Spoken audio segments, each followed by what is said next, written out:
Network বাংলাদেশের যে সিম অপারেটরগুলো আছে লাইক গ্রামীণ ফোন, বাংলা লিঙ্ক, এয়ারটেল, এরপর হচ্ছে রবি, মেইনলি তো টেলিটকও আছে। সো মেইনলি এই যে মোবাইল অপারেটরগুলো আছে তাদের যে নেটওয়ার্ক সিস্টেম আছে সেটা কিন্তু খুবই উইক। আপনি যদি চিন্তা করে দেখেন আপনার ঘরে যদি থাকেন, অনেক সময় ঘরে তো ঠিক মতো অন্তত আপনি কথাও বলতে পারেন না, কল ড্রপ হয়ে যায়। ইন্টারনেট তো দূরের কথা, অনেক ঘরে আছে বা রুমের মধ্যে বসে দেখবেন আপনি ইন্টারনেট ইউজ করতে পারতেছে না, কারণ দুর্বল নেটওয়ার্কের কারণে কিন্তু এটা কোনো সম্ভব হয় না। ইভেন গ্রাম অঞ্চলে কিন্তু বাইরে দাঁড়িয়েও কিন্তু কথা বলা যায় হয়তো, কিন্তু ইন্টারনেটের যে একটা স্পিড, সেই স্পিডটা কিন্তু প্রপারভাবে পাওয়া যায় না। ঘরের তো পরের কথা। আবার শহর অঞ্চলে হয়তো একটু স্পিডটা একটু বেশি, আপনি রুমে বসে বা আপনি হচ্ছে ঘরে বসে কিন্তু ইন্টারনেটটা ব্রাউজ করতে পারেন, বাট সামথিং মাঝে মাঝে কিন্তু এটা বাফারিংও করে। সো গ্রামে তো এই যে বাফারিং করে এটা তো আগে থেকেই করে। সো এই যে বাফারিং যেন করে গ্রামেও, এখন এটার প্রবলেমটা হচ্ছে তাদের যে দুর্বল নেটওয়ার্ক সিস্টেম, তাদের হচ্ছে এই দুর্বল নেটওয়ার্ক সিস্টেমের কারণে কিন্তু এই প্রবলেমগুলো ক্রিয়েট হয়। এখন বিআরটিসি অর্থাৎ এই যে মোবাইল অপারেটিং যে সিস্টেম যেন আছে এটাকে যেন কন্ট্রোল করে, সেটা হচ্ছে বাংলাদেশের যে সংস্থা বিআরটিসি।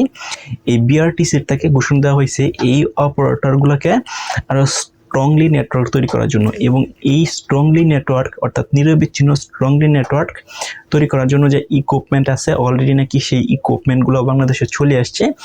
এখন এই ইকুইপমেন্টগুলো ইউজ করে তাদের যে শক্তিশালী নেটওয়ার্ক তৈরি করার জন্য হচ্ছে দাবি জানাইছে বা একমত হয়েছে, সেটা হচ্ছে এয়ারটেল এবং হচ্ছে বাংলা লিঙ্ক। এখন তারা যেন একমত হচ্ছে, এখনই কিন্তু তাদের যে ভাষ্যমতে সেটা হচ্ছে এই যে নেটওয়ার্ক সিস্টেমটা যেন তৈরি করবে, যে ইকুইপমেন্টগুলো নিয়ে আসছে এগুলো হচ্ছে দেয়াল ভেদ করেও কিন্তু এই যে নেটওয়ার্কগুলো আছে সেইগুলো প্রবেশ করতে পারবে। সো দেয়াল বলেন হট এভার রুমের ভিতরে আপনি নেটওয়ার্ক পাবেন, কারণ এই যে নেটওয়ার্কগুলো যেন আছে বা ফ্রিকোয়েন্সিগুলো যেন আছে সেগুলো কিন্তু খুবই স্ট্রং তারা বলতেছে। আর স্ট্রং থাকার কারণে আপনি ঘরে বসে কিন্তু একদম ফুললি নেটওয়ার্ক স্পিডে আপনি কথা বলতে পারবেন। ফুললি নেটওয়ার্ক স্পিডে হচ্ছে আপনি ইন্টারনেট ব্রাউজিং করতে পারবেন। There is a no buffering, no হচ্ছে কল ড্রপ, কোনো কিছুই হবে না। সো এই যে সিস্টেমটা নিয়ে আসছে বিআরটিসি, এবং সব যে অপারেটরগুলো আছে বাংলা লিঙ্ক, এরপর হচ্ছে জিপি, রবি, এয়ারটেল, টেলিটক, এই যে অপারেটিং সিস্টেমগুলো আছে, এই অপারেটিংয়ে যে সিস্টেমগুলো আছে বা অপারেটরগুলো আছে, তারা দুদিন এটাকে ইনভলভ করে বা অ্যাডাপ্ট করে নেয়, এবং প্রত্যেকটা টাওয়ারে দুদিন এই ইকুইপমেন্টগুলো ইউজ করা হয়। তাহলে দেখা যাচ্ছে বাংলাদেশে এভরি সিঙ্গেল ফেজে কিন্তু তাদের যে ইন্টারনেট ব্যবস্থা সেটা কিন্তু অনেক স্ট্রং হয়ে যাবে, এবং ইন্টারনেট কিন্তু সবাই পাবে।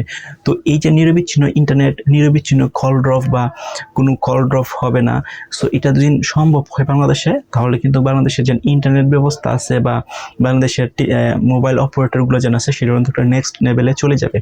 সো এখন এই ইকুইপমেন্ট বাংলাদেশে চলে আসছে ঠিকই, কিন্তু এই ইকুইপমেন্টগুলো ইউজ করে রাইট নাও এখনই কিন্তু এগুলার কার্যক্রম শুরু হচ্ছে না, কারণ পার্শ্ববর্তী যে দেশ আছে ভারতের সাথে এই যে নতুন একটা ফ্রিকোয়েন্ট তৈরি হবে, যে নেটওয়ার্ক তৈরি হবে স্ট্রংলি, এই ফ্রিকোয়েন্ট বা নেটওয়ার্ক পার্শ্ববর্তী দেশ ভারতের সাথে কোনো কমিউনিকেট হয় কিনা বা কোনো সমস্যা হয় কিনা, এটা পরীক্ষামূলকের জন্য অলরেডি 1 মাসের সময় নেওয়া হয়েছে। এই 1 মাসের ভিতরে এটা তারা অবজারভেশন করবে, অর্থাৎ এটা চালু করে সেটাকে দেখবে, অবজারভেশন করে দেখবে যেন কোনো প্রবলেম ক্রিয়েট হয় কিনা। যদি কোনো প্রবলেম ক্রিয়েট না হয় তাহলে আশা করে যাচ্ছি বাংলাদেশের যতগুলা মোবাইল অপারেটরগুলো আছে বা সিম কোম্পানিগুলো আছে তারা খুব দ্রুতই এই উন্নতি টেকনোলজি তাদের প্রত্যেকটা যে টাওয়ার আছে এই প্রত্যেকটা টাওয়ারে কিন্তু ইনস্টল করে দিবে। আর প্রত্যেকটা টাওয়ারে যদি তারা এটা ইনস্টল করে দেয় তাহলে নিরবিচ্ছিন্ন ইন্টারনেট, নিরবিচ্ছিন্ন কল আমরা কিন্তু করতে পারবো। সো দেখা যাক কি হয়।